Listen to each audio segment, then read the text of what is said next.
Nous sommes à Paris, au cœur de la ville des Lumières. Malgré la nuit déjà tombée, il y a encore de l'agitation dans les rues. Quelques chevaux attelés à des diligences trottent paisiblement, et le bruit de leurs sabots contre le pavé résonne dans les larges avenues. Nous sommes en 1830 et il est 23h30. Sœur Catherine dort paisiblement dans sa cellule. Elle est arrivée à Paris quelques mois auparavant pour aider son frère qui y tenait un restaurant, espérant convaincre son père de la laisser devenir religieuse. Et alors qu'il s'y était vivement opposé, voilà que le père se laisse fléchir et donne son autorisation à Catherine pour qu'elle entre chez les Filles de la Charité, fondées par saint Vincent de Paul.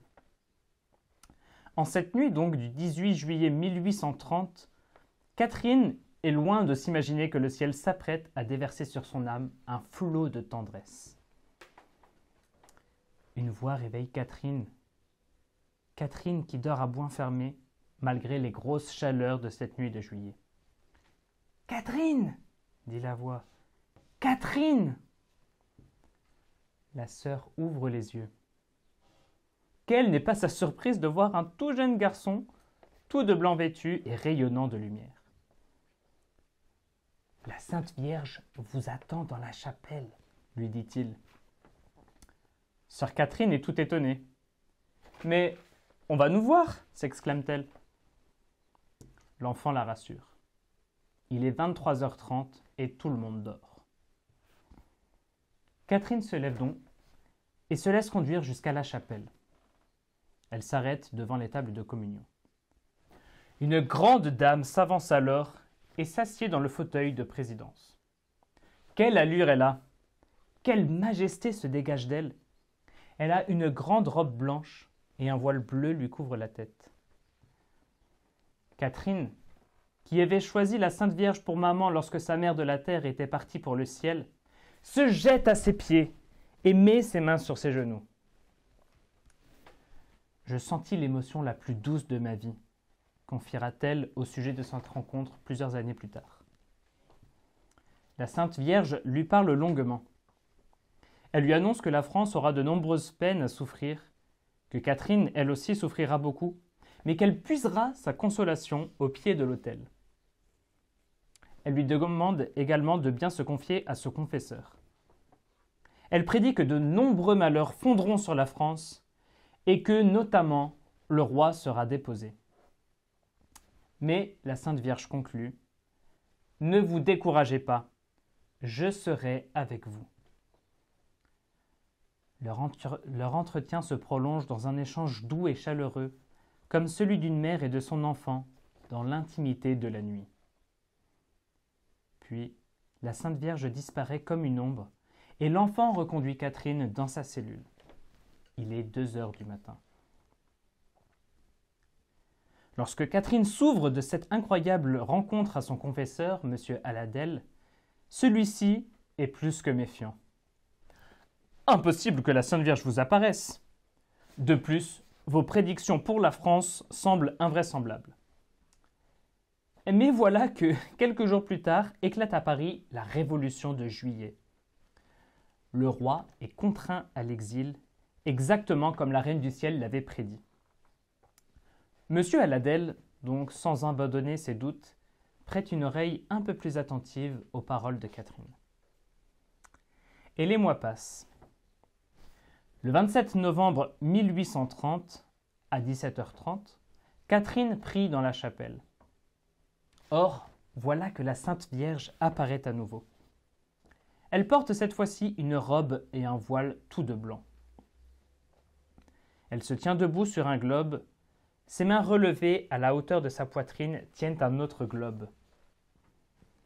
Mais voici que l'apparition change. Ses mains se remplissent de pierres précieuses qui lancent des rayons sur le globe situé à ses pieds. Marie explique alors à Catherine l'image qui s'offre à sa contemplation. Le globe, c'est tout à la fois le monde, la France et chaque personne en particulier. Les pierres placées dans ses mains, ce sont les nombreuses grâces que la Sainte Vierge répand sur ceux qui les lui demandent. Or, certains de ces rayons qui sortent de ces pierres précieuses tombe dans l'ombre. Ce sont les grâces que l'on oublie de me demander, s'afflige la Sainte Vierge. Il se forme alors comme un ovale autour de la Sainte Vierge. Celle-ci se maintient dans sa posture de dispensatrice de grâce, ses mains généreuses ouvertes sur le monde. Des lettres apparaissent autour de ce tableau.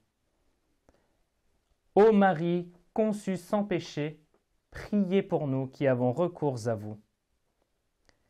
Le tableau se retourne et laisse voir l'autre partie de la médaille. Il s'agit d'un M surmonté d'une croix et entouré de 12 étoiles. Sous le M apparaissent 2 cœurs. L'un porte une couronne d'épines et l'autre est transpercé d'un glaive. Le premier, c'est le cœur sacré de Jésus qui est transpercé d'épines. Le second, c'est le cœur immaculé de Marie. La Sainte Vierge demande à Catherine de faire frapper une médaille qui correspond à l'image qu'elle lui a révélée. Puis elle repart aussi discrètement qu'elle était arrivée. Catherine en informe aussitôt son directeur de conscience, M. Aladel, mais celui-ci n'est toujours pas convaincu. D'ailleurs, il demande à Catherine de cesser de croire à ses soi-disant visions. Pour Catherine, impossible de renoncer au souvenir de cette si douce présence. Puisque M. Aladel ne veut pas qu'elle en parle, elle va prier. C'est alors qu'en décembre de la même année, en 1830, la Sainte Vierge apparaît une 3e fois à Catherine. Elle renouvelle sa demande auprès de la petite religieuse.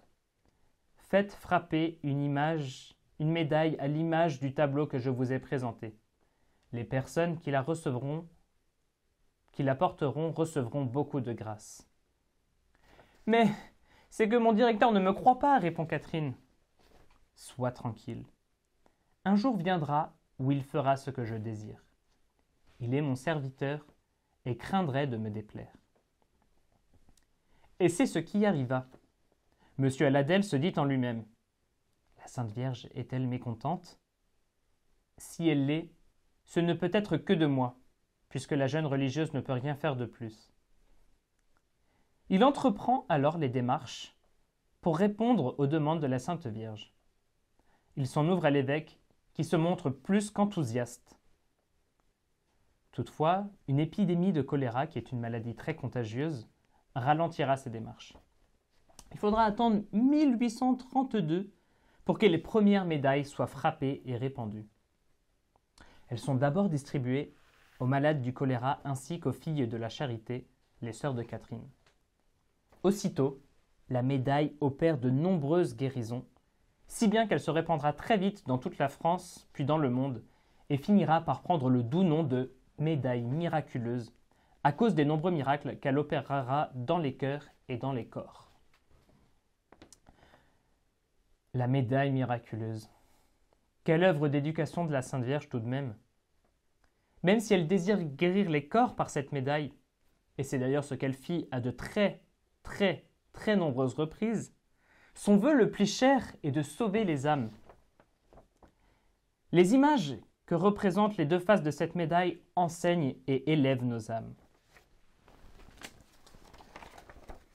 Marie y est représentée en prière, les mains tournées vers le monde. Cette bonne mère veut que nous prions humblement et avec confiance. Elle n'entend pas de nous que nous fassions de grandes choses. Elle désire simplement que nous nous adressions à elle dans tous nos besoins, comme un enfant avec ses parents. Elle est un modèle aussi pour nous. La médaille représente 3 vertus que Dieu nous donne. La foi, qui est représentée par la croix. La croix, c'est quoi? C'est la passion rédemptrice de Jésus qui nous sauve et nous ouvre le ciel. La 2e vertu, c'est l'espérance. Le M de Marie nous invite à la confiance dans cette mère si attentive qui ne peut que nous vouloir auprès d'elle pour l'éternité. La charité, enfin, c'est la dernière vertu, et elle est représentée par les 2 cœurs, ici en bas. Marie veut que nous aimions comme Jésus et comme elle-même ont aimé, d'un amour généreux et ardent qui donne tout. Et contre l'amour faible et imparfait que nous lui donnerons, elle nous donnera en retour ce brasier ardent, ce trésor de grâce, cette beauté sans égale qui est son cœur immaculé.